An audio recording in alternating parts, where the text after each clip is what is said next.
What is carbon? It is an element whose atomic number is 6. ठीक है.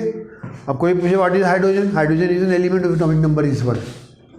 पूछे what is sodium? Sodium is an element of atomic number is 11. तो किसी भी element को atomic number से define कर सकते हैं, मास से नहीं, ना मास नंबर से. जो मास दो डिफरेंट एलिमेंट के मास नंबर सेम हो सकते हैं. जैसे कैल्शियम का जो मास नंबर है वो 40 है और आर्गन के भी एक आइसोटॉप है, उसका मास नंबर 40 है. तो अब अगर मास नंबर से डिफाइन करें तो कैल्शियम और आर्गन एक जैसे हो जाएंगे. लेकिन एटॉमिक नंबर किसी दो डिफरेंट एलिमेंट का सेम नहीं होता, कभी भी सेम नहीं होगा. एटॉमिक नंबर किसे कहते हैं? Number of proton in the nucleus. Electron नहीं, इलेक्ट्रॉन तो कम बढ़ती हो सकते हैं, लेकिन नॉर्मल एटम के अंदर, न्यूट्रल एटम के अंदर जो एटम जिसको हम बोलते हैं, इसका मतलब उसमें चार्ज नहीं है. चार्ज तो आयन बोलते हैं. एटम के अंदर प्रोटॉन और इलेक्ट्रॉन हमेशा इक्वल होते हैं. तो एटॉमिक नंबर प्रोटॉन से डिफाइन होता है, लेकिन उसी से इलेक्ट्रॉन को भी पता चलता है, क्योंकि प्रोटॉन और इलेक्ट्रॉन हमेशा इक्वल होते हैं. समझ में आ गई बात? और एटॉमिक नंबर से एलिमेंट डिफाइन होता है. तो carbon is an element with atomic number is 6. क्या मतलब है? इसके न्यूक्लियस में 6 प्रोटॉन है. अब इलेक्ट्रॉनिक कॉन्फ़िगरेशन इलेक्ट्रॉन से बनता है. तो जब 6 प्रोटॉन है तो इलेक्ट्रॉन भी 6 होंगे, क्योंकि एटम न्यूट्रल होता है. तो दोनों इक्वल होने चाहिए, पॉजिटिव नेगेटिव इक्वल होना चाहिए. तो इलेक्ट्रॉनिक कॉन्फ़िगरेशन कार्बन का 2-4 है, ये ध्यान रखिएगा. आउटर शेल में 4 इलेक्ट्रॉन है. आ गया समझ में? आगे सवाल हमारा होता है ऑर्गेनिक कंपाउंड किसे कहते हैं. बाकी की डिटेल हम आगे इसी जितना हमने लिखा है सब करेंगे. पहले ये एज्यूम किया जाता था 200-250 साल पहले कि ऑर्गेनिक कंपाउंड वो कंपाउंड जो प्लांट्स और एनिमल से निकलते हैं, उनसे बनाए जाते हैं, उनको ऑर्गेनिक कंपाउंड कहते थे. और जो इंसान आर्टिफिशियली बना सकता है उसे इनऑर्गेनिक कहते थे. तो ऑर्गेनिक वर्ड आया कि living organism is required for making organic compound. ये पहले एज्यूम्पशन था, आज से 150-200 साल पहले, कि ऑर्गेनिक कंपाउंड्स और those compound which require living organism in their formation. ये एक थ्योरी थी, इसको वाइटल फोर्स थ्योरी कहते थे. ये बाद में फेल हो गई ये थ्योरी, वाइटल फोर्स थ्योरी. इस थ्योरी के हिसाब से living organism is required for making compound and those compound which require living organism उन्हें ऑर्गेनिक कहते थे. ऑर्गन से ऑर्गेनिक बन गया. पहला ऑर्गेनिक कंपाउंड जो बना वो एक वोहलर नाम का साइंसदान था. वोहलर, उसने अमोनियम साइनेट को हीट करा. Ammonium cyanate artificially made, man made compound है. अमोनियम, NH4 अमोनियम को कहते हैं, SNO को साइनेट कहते हैं. जो ऑक्सीजन के साथ जो रेडिकल बनता है उसमें 8 या 8 के बाद आती है, तो यहाँ 8 आएगी, साइनेट. कार्बन, नाइट्रोजन, तो कार्बन के बाद भी आएगी वो C से, नाइट्रोजन N से आएगी, और ऑक्सीजन के साथ ये रेडिकल बना है, नेगेटिव रेडिकल, जिसे साइनेट कहते हैं. तो जब उसने इसको हीट करा अमोनियम साइनेट को, अमोनियम साइनेट, तो एक कंपाउंड बना NH2CONH2. तो देखिए नाइट्रोजन के, एक मिनट, नाइट्रोजन के 2 थे, N और N 2. हाइड्रोजन के कितने थे? 4. ऑक्सीजन का 1 था, वो 1 यहाँ पे है. तो मॉलिक्यूलर फॉर्मूला सेम है, लेकिन ये अलग कंपाउंड है, ये अलग कंपाउंड है. और ये जो कंपाउंड बनाया गया, जो हीट करने से बना, ये कंपाउंड यूरिन में पाया जाता है, इसे यूरिया बोलते हैं. क्या? ये ऑर्गेनिक कंपाउंड है, यूरिन ऑर्गेनिक सब्सटेंस है, तो उससे ये बना. तो ये पहला कंपाउंड बना, वोहलर ने बनाया अमोनियम साइनेट को हीट करके. तो फिर अगर एक मैन मेड कंपाउंड ऑर्गेनिक बन सकता है तो हज़ारों बन सकते हैं, और आज उनकी तादाद लाखों में है. तो हम ये डेफिनेशन दें पुरानी वाली कि ऑर्गेनिक कंपाउंड साथ दोस्त compound which require living organism, वो फेल हो जाएगी. क्योंकि आज 90% से ज़्यादा कंपाउंड जो है वो आप मैन मेड है, जिन्हें हम ऑर्गेनिक कहते हैं. जैसे आपका सिल्क होगी, जैसे क्या नाम है, ये पॉलीथीन हो गया, पॉलिएस्टर हो गया, टेरेलिन हो गया, ये सब ऑर्गेनिक कंपाउंड है. हज़ारों तरह की वैराइटीज़ हैं कपड़ों की जो ऑर्गेनिक है. रबड़ है डिफरेंट टाइप के. एक रबड़ वो है जो नेचुरली मिलता है प्लांट से, और एक डिफरेंट टाइप के रबड़ हैं जो मैन मेड हैं. उनमें से एक रबड़ वो भी है जिससे आपका टायर बनता है. तो फिर डेफिनेशन ऑर्गेनिक कंपाउंड की अब वो नहीं रहेगी जो पहले थी। समझ में आया? तो फिर ऑर्गेनिक कंपाउंड क्या होगा? ये तो 5 या 6 कंपाउंड, 6 या 7 कंपाउंड का ग्रुप है।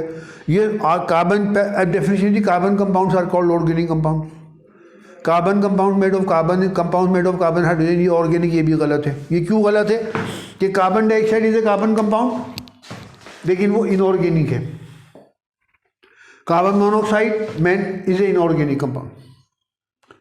Carbonic acid H2CO3, carbonic acid, ये भी इनऑर्गेनिक है। अमोनियम साइनेट, ये भी कार्बन का कंपाउंड है ना, ये भी इनऑर्गेनिक है। समझ में आ गई बात?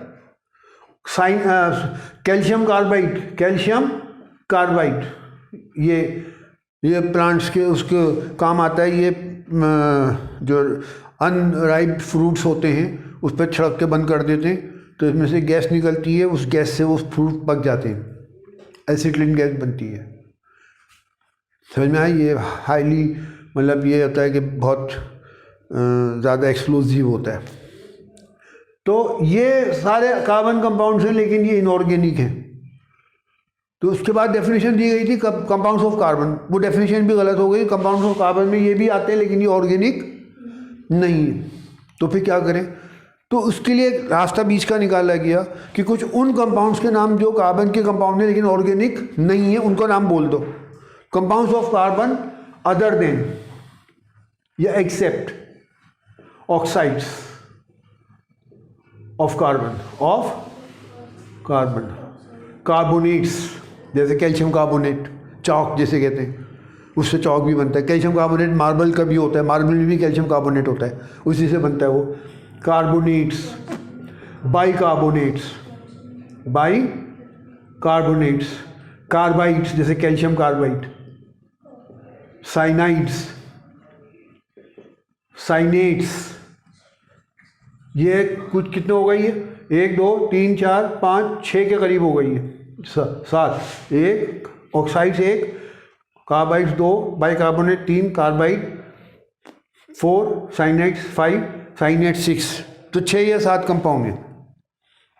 तो कंपाउंड्स ऑफ कार्बन एक्सेप्ट, इनके नाम बोल दो, और यहाँ ETC लिख दो, एक आध कंपाउंड मिस भी हो जाए तो वो कवर हो जाएगा। Are called organic compound. Compounds of carbon other than oxides of carbon, carbonates, bicarbonates, carbides, cyanates, cyanides etcetera are called organic compounds. 1 minute इसको ध्यान से सुनिए पहले आप। आर कॉल्ड ऑर्गेनिक कंपाउंड, ठीक है। वो जो डेफिनेशन दी कि the compound which require living organism for their formation, वो अब नहीं चलेगी। ठीक है, वो थोड़े से कंपाउंड थे, 100 200 300, और लाखों कंपाउंड जो हैं वो मैन मेड है, आर्टिफिशियल है, वो प्लांट्स और एनिमल से नहीं मिलते, लैब में बनाए जाते हैं, आर्टिफिशियली बनाए जाते हैं, आदमी वो बनाते हैं। फिर उसके बाद वो इनऑर्गेनिक कंपाउंड क्या होंगे? तो the compound which are not organic, the compounds of all elements other than organic compound. नहीं, और जो ऑर्गेनिक नहीं है वो कंपाउंड क्या होगा? इनऑर्गेनिक होगा। तो इंक्लूडिंग, उनमें नाम ऐड कर दो, including oxides of carbon, carbonates, bicarbonates, cyanides, साइनेट्स, carbides etcetera, including, यानी इनको मिला के, और जो कंपाउंड बाकी एलिमेंट हैं उन सबको मिला के क्या कहते हैं हम? Inorganic compound. ऑर्गेनिक उसका opposite inorganic. The compound other than क्या नाम है? पहले ऑर्गेनिक कंपाउंड डिफाइन करो, जिनको ऑर्गेनिक कंपाउंड कहते हैं, फिर उसी में इनऑर्गेनिक कंपाउंड की डेफिनेशन आएगी। The compound which are not organic, the compounds of all element which are not organic. और उसमें कोई सा भी एलिमेंट हो सकता है, जैसे अमोनिया है, नाइट्रोजन, अमोनिया नाइट्रोजन हाइड्रोजन से बना, ये भी इनऑर्गेनिक है। अमोनियम नाइट्रेट है, ये भी इनऑर्गेनिक है। कार्बोनेट्स में कैल्शियम कार्बोनेट है, कार्बन है, लेकिन इनऑर्गेनिक जो कार्बोनेट्स इनऑर्गेनिक कंपाउंड में आता है, ऑर्गेनिक में नहीं आता। ये 6 कंपाउंड, 7 कंपाउंडिंग को याद रहेंगी। अब आगे सवाल ये पैदा होता है इनऑर्गेनिक कंपाउंड, ऑर्गेनिक कंपाउंड के बाद के कार्बन जो होता है वो उसके लाखों कंपाउंड क्यों बनते हैं? अगर बाकी एलिमेंट को हम कंसिडर करके कंपाउंड बनाएं 10, 20, 30 बन जाएंगे उस एलिमेंट को यूज़ करके। जैसे सोडियम को यूज़ करके हम बनाना चाहें 10, 15, 20 कंपाउंड बन जाएंगे, लाखों नहीं बनेंगे। लेकिन कार्बन को यूज़ करके जो कंपाउंड्स की लिस्ट बनती है वो सारे लाखों। ये प्लास्टिक है, ये भी कार्बन का कंपाउंड है। हमारे बाल भी कार्बन के कंपाउंड है, हमारे कपड़े भी कार्बन के कंपाउंड है। ये प्लास्टिक, ये चेयर है, ये भी कार्बन का कंपाउंड है। ये वुड है, सेल्यूलोज, ये भी कार्बन का कंपाउंड है। इससे जो फ्रूट्स निकलते हैं वो भी कार्बन का कंपाउंड है। टेरिलीन, पॉलीथीन, 10 तरह के प्लास्टिक आते हैं वो भी सब कार्बन की कंपाउंड है। 10 तरह के रबड़ आते हैं वो भी कार्बन की कंपाउंड है। तो why carbon form so much large number of compound which are in lakhs? उसको हम उसकी वजह बताएंगे। उसमें ये 3 रीज़न है, टेट्रावेलेंसी, कैटिनेशन एंड आइसोमेरिज्म। इन 3 वजह से कार्बन के कंपाउंड लाखों में होते हैं, लेकिन उसको डिस्कस हम बाद में करेंगे। समझ में आ गई बात? सबसे पहले हम डिस्कस करेंगे कि कार्बन हमेशा कोवेलेंट बॉन्ड बनाता है, और कार्बन जो कोवेलेंट बॉन्ड बनाता है हमेशा, क्यों, इसको पहले इसको डिस्कस करेंगे। क्या बॉन्ड क्यों, कौन बॉन्ड किसे कहते हैं? केमिकल बॉन्ड, है ना। The force which keep 2 or more atom United together, the force of attraction between 2 or more atom which keep them together, उसे क्या बोलते हैं हम? Chemical bond. बहुत तरह के बॉन्ड हैं। जो मेन बॉन्ड जो है उसमें एक इलेक्ट्रोवेलेंट बॉन्ड है और एक कोवेलेंट बॉन्ड है। बाकी van der Waals force bond एक तरह के बॉन्ड होता है, वीक बॉन्ड होता है, वीक फोर्स होती है उसको, उसमें बॉन्ड का नाम नहीं आता, वैन डर वाल्स फोर्स कहते हैं। समझ में आ गई बात? तो इलेक्ट्रोवेलेंट बॉन्ड हमने केमिस्ट्री उसमें मेटल नॉन मेटल में पढ़ाया था। The chemical bond between 2 atom which is form due to transfer of electron from one atom to another, that is called electrovalent bond और आयोनिक बॉन्ड। उसको इसलिए ionic कहते हैं कि due to transfer of electron from one atom to other, one atom become positively charge cation, the other atom where electrons are transferred become negatively charge, उसको A9 बोलते हैं, है ना। And the force of attraction between cation and आइन, उसको हम ionic bond भी कहते हैं, इलेक्ट्रोवेलेंट बॉन्ड भी कहते हैं, क्योंकि इलेक्ट्रॉन्स ट्रांसफर हो गए, चार्ज हो गया, एक पे पॉजिटिव चार्ज आएगी और एक पे जहाँ से निकला इलेक्ट्रॉन वहाँ पॉजिटिव चार्ज आ जाता है, और जहाँ इलेक्ट्रॉन एक्स्ट्रा गया है वहाँ नेगेटिव चार्ज आ जाता है। वो दोनों आयन बन जाते हैं, ट्रांसफर देने वाला पॉजिटिव आयन और लेने वाला नेगेटिव आयन। तो the bond which is form due to transfer of electrons from one atom to another. जैसे सोडियम में एक इलेक्ट्रॉन ट्रांसफर करके केमिकल बॉन्ड बनाता है, कैल्शियम 2 ट्रांसफर करता है तब बॉन्ड बनता है। एल्यूमिनियम 3 इलेक्ट्रॉन, जो ऑटोमोबाइल में 3 इलेक्ट्रॉन है, पर तीनों ट्रांसफर नहीं होंगे, बॉन्ड स्ट्रॉन्ग, वो जो फोर्स है जो उनको जोड़े रखे जिस दूसरे एटम के साथ, वो नहीं बनेगी। 3 इलेक्ट्रॉन ट्रांसफर होंगे तब वो इलेक्ट्रोवेलेंट बॉन्ड बनाता है। जनरली मैंने कराया था, metals generally form, not always, most of the metal generally form ionic bond. कहीं मतलब उनका एक ना एक स्टेज पे आयोनिक बॉन्ड जरूर होता है जनरली। इसलिए कहा कि ऐसे भी कंपाउंड हैं जो मेटल है लेकिन वो शेयरिंग कर रहा है। शेयरिंग वाला जो बॉन्ड होता है उसे कोवेलेंट बॉन्ड बोलते हैं। उसकी डेफिनेशन क्या है? व्हेन द क्या नाम है, when a chemical bond is form due to sharing of electron और electrons, the chemical bond form due to sharing of electron और इलेक्ट्रॉन्स बिटवीन 2 एटम, है ना, टू बिकम स्टेबल, उसको क्या बोलते हैं? Covalent bond. ठीक है। तो कार्बन जो है वो हमेशा कोवेलेंट बॉन्ड बनाता है, वो carbon always form covalent bond, ये इलेक्ट्रोवेलेंट बॉन्ड नहीं बनाता। क्यों? अब उसकी दोनों वजहें डिस्कस करनी है। इलेक्ट्रॉन बॉन्ड जब बनेगा, या तो इलेक्ट्रॉन लूज करे, इलेक्ट्रॉन बॉन्ड जो बनता है कोई इलेक्ट्रोवेलेंट बॉन्ड, उसमें एक एटम लूज करता है और दूसरा गेन करता है, यानी या तो लूज करे या गेन करे। तो कार्बन को इलेक्ट्रोवेलेंट बॉन्ड बनाने के लिए 4 इलेक्ट्रॉन लूज करने पड़ेंगे, तब डुप्लेट स्ट्रक्चर बनेगा, 4 निकल जाएंगे, जो स्ट्रक्चर बचेगा वो स्टेबल होगा। 2 इलेक्ट्रॉन, एक ऑर्बिटल उसमें 2 इलेक्ट्रॉन हो, वो स्टेबल स्ट्रक्चर होता है। या तो एक ऑर्बिट बचे उसमें 2 इलेक्ट्रॉन हो, या एक से ज़्यादा ऑर्बिट है तो वहाँ 8 इलेक्ट्रॉन होंगे, तब वो स्टेबल स्ट्रक्चर होगा। क्योंकि एटम जब कंबाइन करता है वो स्टेबल होने के लिए करता है, ये मैंने पढ़ाया था, why do atom combine to become stable, इसलिए बॉन्ड बनाते हैं। तो या तो 4 इलेक्ट्रॉन ले 8 हो जाएं, 8 इलेक्ट्रॉन, अगर एक से ज़्यादा शेल है तो 8 होने चाहिए तब जाके स्टेबल होगा, और एक ही शेल है तो 2 होने चाहिए तब स्टेबल होगा। तो या तो ये 4 लूज कर दे ताकि स्टेबल स्ट्रक्चर बच जाए, या 4 और गेन करे। समझ में आया? ये 4 इलेक्ट्रॉन या तो गेन करे या शेयर करे। इलेक्ट्रॉन गेन करने वाला शेयर भी कर सकता है, उसको जितने शेयर करेगा उतने इलेक्ट्रॉन बढ़ जाएंगे उसके। जैसे आपके पास 1000 रुपये हैं और आपने किसी दोस्त के साथ शेयरिंग कर ली 1000 रुपये की, तो अब 2000 रुपये आपके अकाउंट में भी पड़ जाएंगे, गिने जाएंगे, और दूसरे के अकाउंट में गिने जाएंगे, क्योंकि आपके पास 1000 अपने थे, 1000 उसके भी आपके पास आ गए शेयरिंग की वजह से। इस तरह उसके पास 1000 थे, आपके 1000 उसके पास भी, उसके अकाउंट में भी काउंट किए जाएंगे। शेयरिंग वाले इलेक्ट्रॉन जिन एटम के बीच में शेयरिंग है दोनों में काउंट होते हैं। अगर एक इलेक्ट्रॉन की शेयरिंग हो रही है तो दूसरे का भी 1 होगा, तो वो 2 इलेक्ट्रॉन काउंट किए जाएंगे, एक की जगह 2 हो जाएंगे, वो दोनों एक अकाउंट में, एक बढ़ जाएगा, एक तो था ही पहले से, एक और एक्स्ट्रा हो जाएगा, दूसरे की शेयरिंग से आ गया।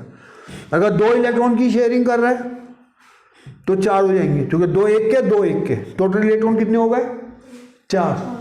2 1 के और 2 दूसरे की शेयरिंग करे। तो अब जो अकाउंट में इलेक्ट्रॉन बढ़े तो वो जितने 2 थे अब वो 2 और एक्स्ट्रा हो जाएंगे जो शेयरिंग से आ गए। तो वो शेयरिंग करके या गेन करके 8 पूरे करना चाहता है। 8 इलेक्ट्रॉन आउटरमोस्ट शेल में हो जाएंगे तो वो स्टेबल हो जाएगा, और 8 इलेक्ट्रॉन जो हैं गेन जब करते हैं तो वो शेयर भी कर सकता है। मैं दोनों पॉसिबिलिटीज हैं। तो कार्बन जो है इलेक्ट्रोनेट बॉन्ड बनाने के लिए या तो गेन करे या लूज करे, मतलब या तो गेन करे या तब इलेक्ट्रोनेट बॉन्ड बनेगा, और अगर शेयरिंग कर रहे तो वो कोवेलेंट कहलाएगा। तो carbon can not lose 4 electron, the energy required is very very high. 2 वजह हैं इसकी। एक इलेक्ट्रॉन निकालने में, कभी भी इलेक्ट्रॉन एटम में से निकालते हैं तो उसके लिए एनर्जी चाहिए। जब एटम न्यूट्रल था उसमें से एक इलेक्ट्रॉन आपने एनर्जी देके निकाल दिया, अब उस पर चार्ज आ गया, negative charge, sorry positive charge. एक इलेक्ट्रॉन कम होने से पॉजिटिव चार्ज आ जाता है। अब पॉजिटिव चार्ज इलेक्ट्रॉन को अट्रैक्ट करती है, तो अगर इस पॉजिटिव चार्ज एटम में से आप एक और इलेक्ट्रॉन निकालना चाहते हैं तो अट्रैक्ट करेगा, निकलने नहीं देगा। इसको ज़्यादा एनर्जी चाहिए निकलने के लिए, you have to supply more energy, तब जाके एक्स्ट्रा एक और इलेक्ट्रॉन निकलेगा, और जब एक और इलेक्ट्रॉन निकलेगा तो इस पर चार्ज और ज़्यादा बढ़ जाएगा, पॉजिटिव चार्ज बढ़ जाएगा। अब 2 पॉजिटिव चार्ज के अंदर से फिर इलेक्ट्रॉन निकालना चाहो, ये 2 पॉजिटिव चार्ज थे, तो चूंकि चार्ज और ज़्यादा बढ़ गया, अट्रैक्शन बढ़ गया इलेक्ट्रॉन के लिए, तो एक और इलेक्ट्रॉन निकालने दो, क्योंकि अट्रैक्शन बढ़ गया तो उसको निकालने के लिए और ज़्यादा एनर्जी चाहिए। समझ में आया? लेकिन उतनी एनर्जी केमिकल रिएक्शन में डेवलप हो जाती है, और फिर एक इलेक्ट्रॉन और निकल गया तो 3 चार्ज आ गया इसमें। अब 3 पॉजिटिव चार्ज से हम इलेक्ट्रॉन निकालना चाहें, एक और इलेक्ट्रॉन, तो वहाँ जो एनर्जी चाहिए वो बहुत ज़्यादा होती है, large amount of energy required, जो जनरली केमिकल रिएक्शन में इन्वॉल्व नहीं होती। जनरली इसलिए कह रहे हैं, एक्सेप्शनल केस में सब कुछ हो सकता है। तो carbon can not lose 4 electron because large amount of energy is required which is not produce in a chemical reaction. Also 4 electron क्या नाम है अगर निकल जाएंगे, समझिए, तो बहुत ज़्यादा एनर्जी चाहिए। Carbon also can not gain 4 electron. वहाँ पे 2 रीज़न है। जब एक इलेक्ट्रॉन गेन करेगा कार्बन, एक इलेक्ट्रॉन उसने गेन करा, उस पर नेगेटिव चार्ज आ जाएगा। अब इस नेगेटिव चार्ज को एक और इलेक्ट्रॉन देना चाहते हो, 4 इलेक्ट्रॉन देने आपको 8 पूरे करने के लिए, या तो 4 निकालो या 4 दो। तो 4 निकालना मुश्किल है, क्यों? Energy involve is very large. क्या चार्ज देना आसान है? तो एक इलेक्ट्रॉन निकालेंगे तो उसमें जो एनर्जी रिलीज होगी, ऐड होने पे एनर्जी रिलीज होती है। और जब दूसरा इलेक्ट्रॉन नेगेटिवली चार्ज एटम में से निकालेंगे, ऐड करेंगे उसमें, जब दूसरा इलेक्ट्रॉन ऐड करेंगे तो ये दोनों नेगेटिव हैं, नेगेटिव नेगेटिव को क्या करेगा, रिपेल करेगा। जो रिपेल करेगा तो दूसरा इलेक्ट्रॉन को इसमें दाखिल कर एटम के साथ लाने के लिए एनर्जी ज़्यादा चाहिए, ज़्यादा उसको पास लाने के लिए और ज़्यादा एनर्जी चाहिए। Energy involve is larger than energy involve when added one electron. अब दूसरा इलेक्ट्रॉन भी आपने किसी तरह इसमें दाखिल कर दिया तो 2 नेगेटिव चार्ज हो गए। 2 नेगेटिव चार्ज पे तीसरा इलेक्ट्रॉन अगर हम लाना चाहें तो एनर्जी उतनी चाहिए और ज़्यादा चाहिए। The energy involve is much larger than the energy involve in first and second case. इसमें एक्चुअली एनर्जी इलेक्ट्रॉन ऐड करते हैं एनर्जी रिलीज होती है, तो energy release is much larger, लेकिन somehow this much energy is also possible. 3 negative charge हो गया। अब अगर हम इस 3 नेगेटिव चार्ज वाले एटम को एक और इलेक्ट्रॉन देना चाहें तो जो एनर्जी इन्वॉल्व होगी वो बहुत ज़्यादा होगी, उतनी एनर्जी केमिकल रिएक्शन में नहीं डेवलप होती। एक्चुअली एनर्जी रिलीज उतनी नहीं होती जिससे 4 इलेक्ट्रॉन निकल जाएं। That much energy is not release. Also अगर बाई चांस आपने 4 इलेक्ट्रॉन दे भी दिया हाइपोथेटिकल वे में तो प्रोटॉन 6 थे। प्रोटॉन कितने थे? 6। इलेक्ट्रॉन 4 और दे दिए तो 6 इलेक्ट्रॉन तो पहले से थे, उसमें 4 इलेक्ट्रॉन और दे दिए तो इलेक्ट्रॉन कितने हो जाएंगे? 6 है ना। 4 इलेक्ट्रॉन और दे दिए तो टोटल कितने हो गए? 10 इलेक्ट्रॉन। तो 6 प्रोटॉन 10 इलेक्ट्रॉन को हैंडल नहीं कर सकते, वो स्टेबल नहीं होगा क्योंकि वो हाईली अनस्टेबल होगा। ऐसा हो गया जैसे 6 आदमी हैं, उनको 6 घोड़े दे दिए, बड़ी मुश्किल से उनको काबू में किए हुए, और 4 घोड़े और उनको दे दिए उन्हीं 6 आदमियों को, वो 6 को नहीं कंट्रोल कर पा रहा है, तो 4 और एक्स्ट्रा आ जाएंगे तो वो और ज़्यादा उनके जो कंट्रोल होगा वो और कम हो जाएगा। जो प्रोटॉन की फोर्स थी वो 10 इलेक्ट्रॉन में डिवाइड हो जाएगी। पहले वो फोर्स 6 इलेक्ट्रॉन 6 प्रोटॉन थे, 6 इलेक्ट्रॉन को खींच रहे थे, और अब वही 6 प्रोटॉन 10 इलेक्ट्रॉन को खींचे तो फोर्स जो होगी वो 10 हिस्सों में डिवाइड हो जाएगी ना, तो बढ़ जाएगी कम हो जाएगी? फोर्स कम हो जाएगी। तो to attract 4 electrons, if 4 electrons if attracted is given by the carbon atom, then total electrons will become 10, and it is not possible, it is not easy that 6 proton may hold 10 electrons. It will be more unstable. पहले जितना unstable था उससे ज़्यादा unstable हो जाएगा। मैंने example देके समझाया ना कि 6 आदमियों को 6 घोड़े दे दिए संभालने के लिए, उनको संभालना मुश्किल हो रहा था, वो भागना चाहते। अब उन 6 के हाथ में 10 घोड़ों की चाबुक वो दे दी गई रस्सी, तो वो 6 को नहीं संभाल पा रहे थे, 10 को और भी आसानी से और भी ज़्यादा प्रॉब्लम हो जाएगी। तो carbon neither can lose 4 electron because of high energy requirement, nor it can gain 4 electron because the amount of energy involved, अब अगर आप ये भूल जाओ रिलीज होती है तो आप amount of energy involved is very large, and also 6 proton cannot easily hold 10 electron. Therefore carbon neither lose electron to become stable nor gain electron to become stable. अब स्टेबल तो होना है, लूज और gain करके नहीं कर सकते। 3 वे से लूज करो या गेन करो या शेयर करो, तो ओनली 1 वे इज लेफ्ट। क्या? Only 1 way is left to become stable, that carbon share 4 electron, because in sharing 4 electrons with other atom the energy involve is much less. The energy involve than the energy required in removing 4 electron और adding 4 electron. 4 electron add करें तो भी energy बहुत चाहिए, और remove करें तब भी ज़्यादा चाहिए, और उसके कंपैरिजन में शेयरिंग में जो एनर्जी चाहिए वो कम चाहिए। देखो carbon always share electrons, and since is always share electron to become stable, therefore carbon always form covalent bond. Point clear हो गया? ये आपकी समझ में आ गई बात कि कार्बन क्यों कोवैलेंट बॉन्ड बनाता है हमेशा? क्योंकि it is not easy, the amount of energy required to add 4 electron is very very high, है ना, the require amount of energy required बोला है, मैंने रिलीज और गेन नहीं बोला। Similarly the amount of energy required to remove 4 electron is also very very high, and also 6 proton can not hold 10 electrons, it will be highly unstable condition. तो but it is very easy to attain stable configuration by sharing. देखो carbon जो अब वही काम होता है, atom वही काम, जब प्रोसेस शुरू होता है तो वो वाला प्रोसेस होता है सबसे पहले जो कम एनर्जी इसमें चाहिए। समझ में आया ना? आपको कहा जाए कि फर्स्ट फ्लोर पे जाना है और दूसरे या सेकंड फ्लोर पे जाना है, आपको कमरे थके हुए हैं आप, तो आप कौन सा पसंद करेंगे? जहाँ पे कम एनर्जी इन्वॉल्व है, जो आसानी से आप कर सकते हैं। भाई मैं फर्स्ट फ्लोर पे जाऊँगा, सेकंड पे नहीं जाऊँगा, थका हुआ हूँ। That is why taken is hypothetical example. ये बात समझ में आ गई? Why carbon always form covalent bond. Clear हो गया? अब आ जाइए टेट्रावेलेंसी किसे कहते हैं? Number of electron which an atom share with other atom to become stable, वो उसकी वैलेंसी कहलाती है, उसको कोवेलेंसी कहते हैं।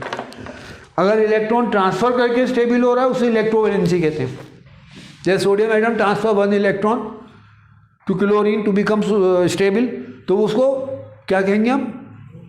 इलेक्ट्रोवेलेंसी। If the chemical bond form number of electron due to transfer of electron और गेन ऑफ इलेक्ट्रॉन, तो वो इलेक्ट्रोवेलेंट बॉन्ड बनता है, तो उसे इलेक्ट्रोवेलेंसी कहते हैं, इलेक्ट्रोवेलेंसी। और number of electron shared with other atom to become stable, तो वहां कोवेलेंट बॉन्ड बनता है, इसलिए वैलेंसी को क्या बोलते हैं हम? कोवेलेंसी। कोवेलेंट से कोवेलेंसी। ठीक है? तो कार्बन को स्टेबल होने के लिए 4 कोवेलेंट बॉन्ड बना दें, तो कि हर एटम एक इलेक्ट्रॉन से एक कोवेलेंट बॉन्ड बनेगा दूसरे के साथ शेयरिंग में, और चाहिए 4, तो इसका मतलब है चारों को शेयरिंग में इन्वॉल्व करेगा तब 8 पूरे होंगे। क्योंकि एक की शेयरिंग करेगा तो 4 तो पहले से थे, एक एक्स्ट्रा आ जाएगा, 5 हो जाएंगे, अब भी अनस्टेबल है। अगर अपने 4 में से 2 की शेयरिंग करेगा तो जितनी की शेयरिंग कर रहा है उतने एक्स्ट्रा आ जाएंगे दूसरे एटम से, टोटल कितने हो जाएंगे? 4 तो पहले से ही थे, 2 शेयरिंग से आ गए, 6 हो गए, अब भी अनस्टेबल है, जो कि 8 होने चाहिए। 3 की शेयरिंग करेगा तो 4 तो पहले से थे, 3 शेयरिंग से आ गए, कितने हो गए? 7। स्टेबल हो गया? अब भी नहीं हुआ। इसका मतलब स्टेबल होने के 8 इलेक्ट्रॉन पूरे करने के लिए उसको कितने इलेक्ट्रॉन की शेयरिंग करनी है? Carbon has to share all 4 electrons with other atom to attain stable electronic configuration of octet. जो 4 इलेक्ट्रॉन रहते हैं उसे ऑक्टेट स्ट्रक्चर बोलते हैं। समझ में आया? तो इसलिए वैलेंसी ऑफ कार्बन हमेशा क्या होती है? 4, क्योंकि जितने इलेक्ट्रॉन वो शेयर क्या नाम है शेयर कर रहा है वो उसकी वैलेंसी कहलाती है। कार्बन इज ऑलवेज टेट्रावेलेंट, यानी 4 इलेक्ट्रॉन शेयर करेगा तब स्टेबल होगा।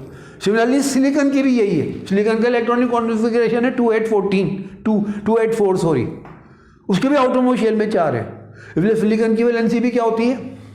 4 होती है। तो इसलिए सिलिकॉन भी टेट्रावेलेंट बॉन्ड बनाता है। एल्युमिनियम के आउटरमोस्ट शेल में 3 इलेक्ट्रॉन है। अब वो शेयरिंग कम करता है और लूजिंग मेटल जनरली लूज करके बॉन्ड बनाते हैं। तो एल्युमिनियम को स्टेबल होने के लिए कितने इलेक्ट्रॉन लूज करने होंगे? जब लूज करेगा तो सारे इलेक्ट्रॉन खत्म करते हैं आउटरमोस्ट शेल के। तो aluminium lose 3 electron to become stable, इसलिए एल्युमिनियम की वैलेंसी क्या होती है? 3 होती है, उसे ट्राइवेलेंट बोलते हैं। क्या? ट्राइवेलेंट। कैल्शियम क्या इलेक्ट्रॉनिक कॉन्फ़िगरेशन है? 2882 मेटल है। कैल्शियम को कितने इलेक्ट्रॉन गेन करने हैं या शेयर करने या लूज करने?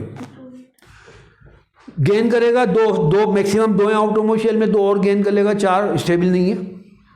शेयर करेगा तो 2 से शेयरिंग करेगा, 2 और आ जाएंगे, 4 हो जाएंगे, तब भी अनस्टेबल है। तो इसलिए calcium whenever combine by losing 2 electron so that the remaining structure becomes stable.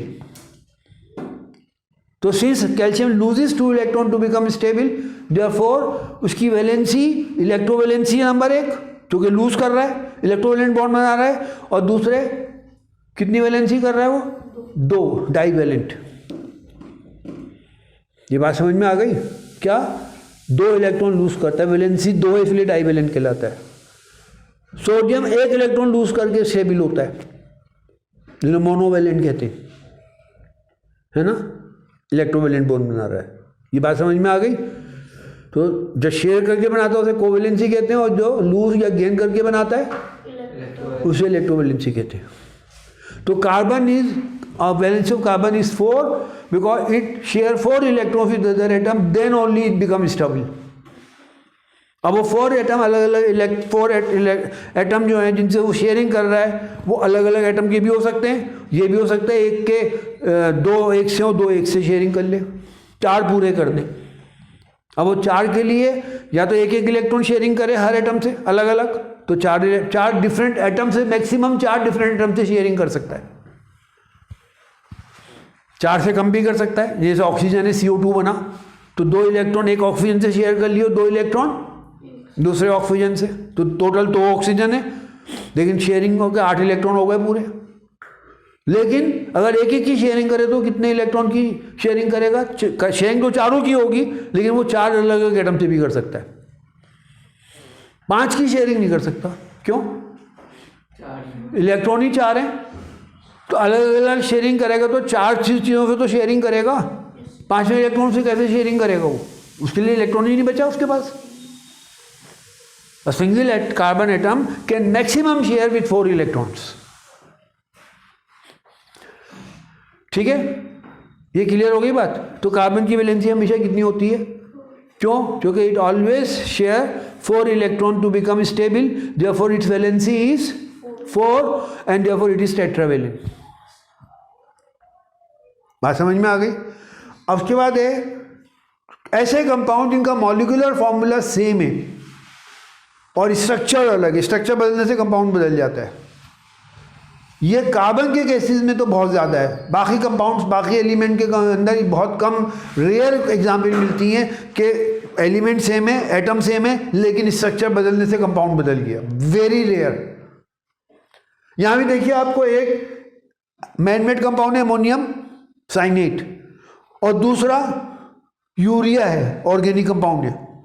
उसमें भी जो था कार्बन के केस में ऐसी हजारों एग्जाम्पल हैं। यानी with same formula, with same number of atom, different compounds can form, और वो सब कंपाउंड की प्रॉपर्टीज अलग होंगी। जबकि इनऑर्गेनिक कंपाउंड्स के अंदर it is very rare that with same molecular formula and different compounds can exist. Very rare, लाखों में एक आध एग्जाम्पल कोई मिल जाए, वरना आमतौर से इम्पॉसिबल, मतलब नामुमकिन, वो कम होता है। हम इम्पॉसिबल इसलिए नहीं कहते कि केमिस्ट्री के अंदर बहुत सारी स्पेशल कंडीशंस में कुछ स्पेशल बातें हो जाती हैं जो आमतौर से नहीं होती। तो हम इसको कहते हैं very rare, that with same number of atom different compounds can form with different structure. लेकिन कार्बन के केस में it is very common to with same number of atom and same the different compounds can form. Compound different, atom same हो गया।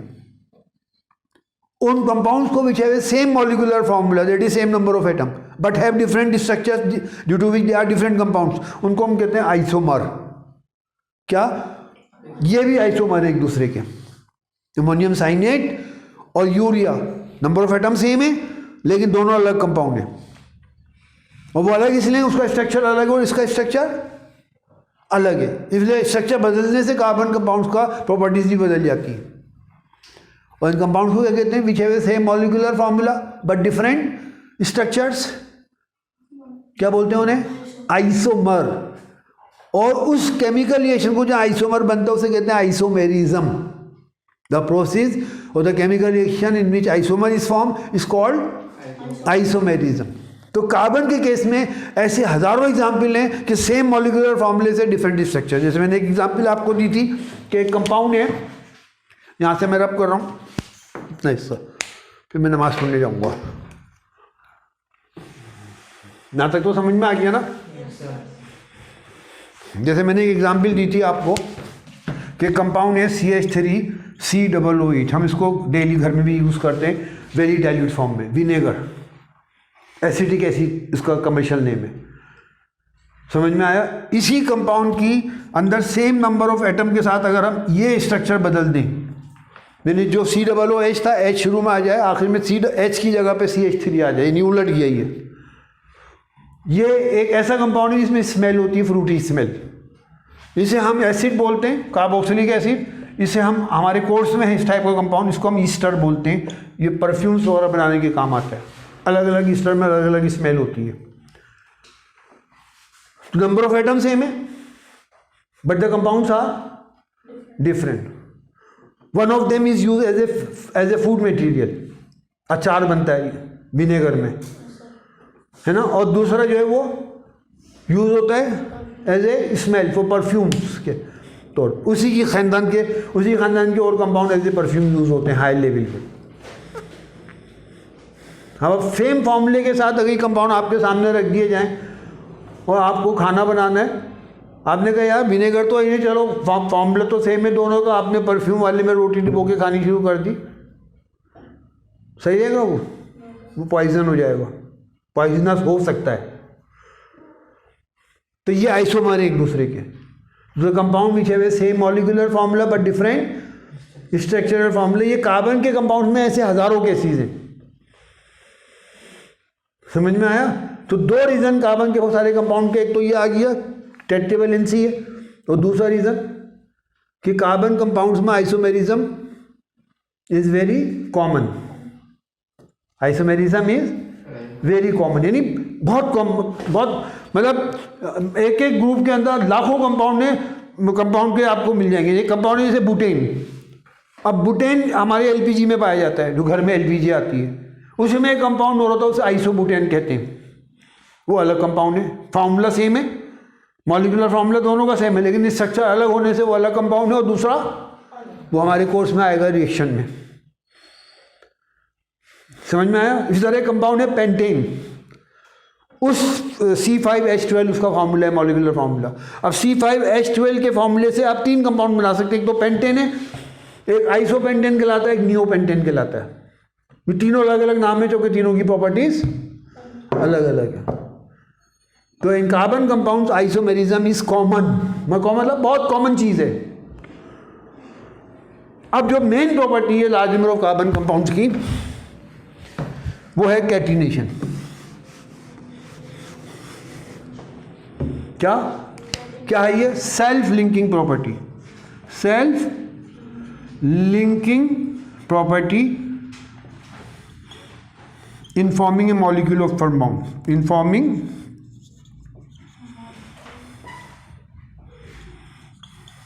molecule of a compound। अब आप ये समझ लीजिए ध्यान से कि आपस जब, जैसे मिसाल के तौर पे एक आयरन का पीस है, क्या नाम है,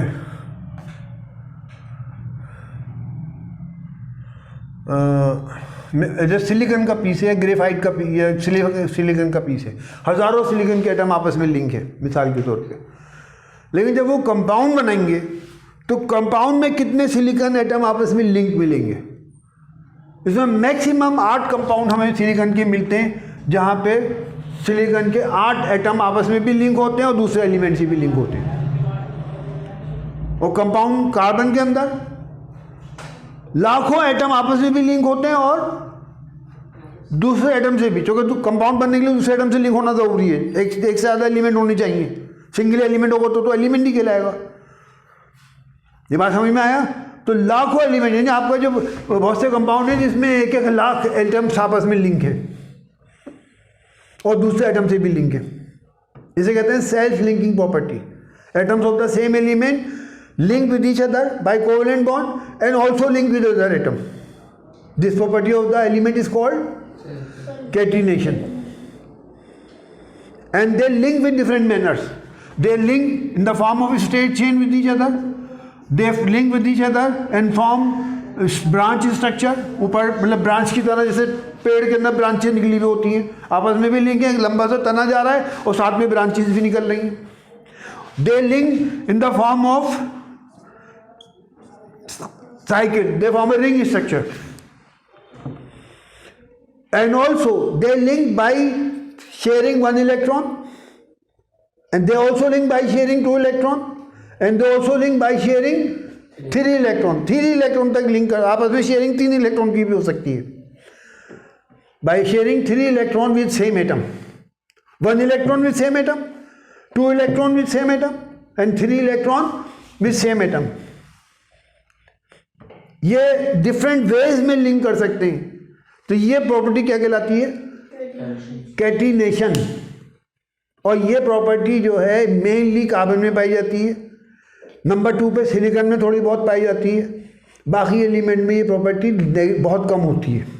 यानी लिंक कर लेंगे, 2 से लिंक आपस में भी लिंक कर लें और दूसरों से भी लिंक कर लें, यानी कंपाउंड बनाते हुए। ये लिंकेज कंपाउंड बनते हुए चेक की जाती है कि जब कंपाउंड बने तो कितने एटम आपस में लिंक हैं सेम एलिमेंट के।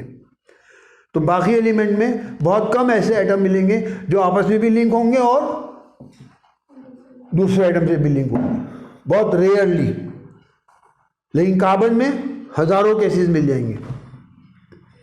The self linking property of the carbon atom in different manners and forming large number of chain, different type of chains। Bracket में आप चेन के साथ टाइप ले सकते हैं, स्ट्रेट चेन और ब्रांच चेन और साइक्लिक चेन, यानी cyclic structure, ring shape structure. This property को क्या बोलते हैं? Catenation. In this catenation property atoms of the same element can link 1 electron each और 2 इलेक्ट्रॉन ईच, और अगर 1 इलेक्ट्रॉन लिंक कर रहे हैं उसे कहते हैं मोनो, उसे कहते हैं सिंगल बॉन्ड। क्या बोलते हैं उसे हम? Single bond. अगर there is a linkage of 1 electron only. अगर 2 इलेक्ट्रॉन लिंक कर रहे हैं आपस में, there is a linkage of sharing of 2 electron each, तो उसे हम बोलते हैं डबल बॉन्ड। डबल बॉन्ड का मतलब है कि सेम एटम के बीच में 2 इलेक्ट्रॉन लिंक कर रहे हैं आपस में, 2 एक के और 2 दूसरे के। और 3 इलेक्ट्रॉन अगर आपस में शेयरिंग करना है, 3 electron of both atoms are link together, are forming covalent bond या शेयरिंग कोवेलेंट बॉन्ड, तो वो उसको कहते हैं क्या? 4 इलेक्ट्रॉन लिंक नहीं कर सकते कभी। वजह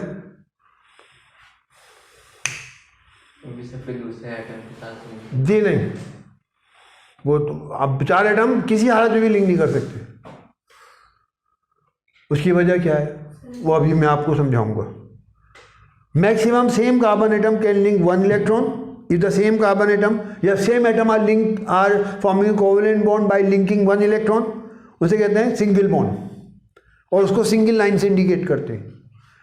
if the 2 electrons link with each other in forming covalent bond, if there is a sharing of 2 electron each by 2 atoms, then the bond is called double bond, और उसको 2 लाइनों से इंडिकेट करते हैं। ये कार्बन के बीच में 2 इलेक्ट्रॉन की शेयरिंग होगी तो इसको हम 2 लाइनों से इंडिकेट करेंगे, बीच में 2 लाइनें ड्रॉ करेंगे। If there is a linkage of 3 electron, there is a sharing of 3 electron each between carbon and carbon, then it is called triple bond. Single bond when there is a sharing of 1 electron between 2 carbon atom, when there is a sharing of 2 electron each double bond, when there is a sharing of 3 electron each between 2 carbon atom, then it is called triple bond। ये समझे ना, valent word आता है valency के लिए। Valent का मतलब है कार्बन की वैलेंसी 4 है because it shares all 4 electron. Same atom में नहीं होते, वो 4 इलेक्ट्रॉन शेयर करेगा, सेम से करे, डिफरेंट एटम से करे, 2 डिफरेंट एटम से करे, 3 से करे या 4 से करे। Since carbon always form covalent bond by sharing all 4 electron, इसलिए उसकी वैलेंसी 4 होती है, इसलिए उसको टेट्रावैलेंट कहते हैं। टेट्रावैलेंट वैलेंसी की वजह से कहते हैं। लेकिन जो शेयरिंग हो रही है एक इलेक्ट्रॉन की, उसे वैलेंट नहीं बोलते, उसे बोलते हैं सिंगल बॉन्ड। और 2 इलेक्ट्रॉन की शेयरिंग हो रही है डबल बॉन्ड, और 3 इलेक्ट्रॉन की शेयरिंग हो रही है। हाँ, अब ये मैं आपको बताना है कि 4 इलेक्ट्रॉन की शेयरिंग इम्पॉसिबल है। कैसे बता दूंगा। लोग अक्सर कहते थे जी ड्यू टू हाई एनर्जी नहीं उतनी होती, वो एनर्जी का उसमें कोई इन्वॉल्वमेंट नहीं है, उसकी और वजह है, वो अभी 1 मिनट में समझ में आ जाएगा। तो यहाँ तक इसको बंद करना।